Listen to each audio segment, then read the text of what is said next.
It's very difficult to carry out observations in the polar regions just because of their remoteness and harsh climate and their vast size as well.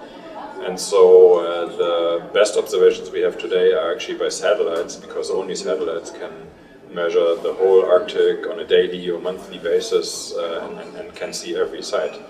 But very often satellite measurements are not very accurate, and so in situ airborne measurements are required at certain key locations, and this is what we do. We go to the Arctic once a year at least in late winter to measure the state of the ice by aircraft and in situ measurements. So our observations are concerned with sea ice, and we primarily measure the presence of the ice and the thickness of the ice.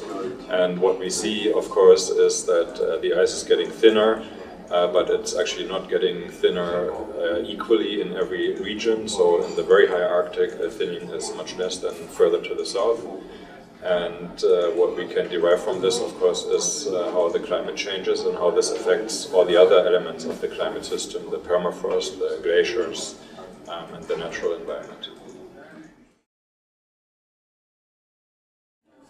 So overall, for the future, we know, of course, primarily from climate models that the ice will continue to shrink, and that within the next 30 to 100 years there will not be any ice in the Arctic in the summer anymore. So the fact that the ice disappears is good and bad depending on your standpoint, but primarily I would say the consequences are fundamental because they affect every other element in the climate and ecosystem, including the wildlife in the Arctic and the people living in the Arctic. When the ice disappears, then that feeds back into the climate. Temperatures will warm even more strongly than they are now, which is called Arctic amplification. And so the planet will change in a dramatic way. However, there are of course some benefits in terms of better accessibility of the Arctic by ships and for natural resource extraction, if this is something we are interested to do in the future.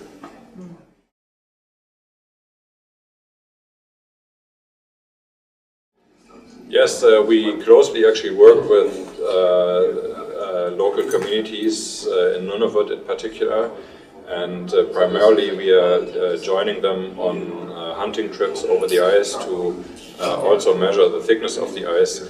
And what that does is that it shows regions of thin ice and thick ice, and therefore classifies the ice into regions that are dangerous or difficult to travel and regions that are more safe to travel. And we have this initiative or project that is called Smart Ice, which actually helps the Inuit to do these measurements themselves in the future.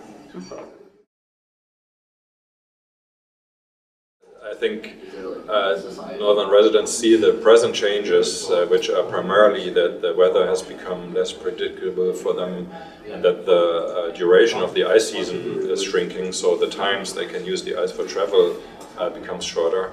But I think that they are worried about the future, and that their lifestyle and way of living and hunting practices and culture will change with less and less ice.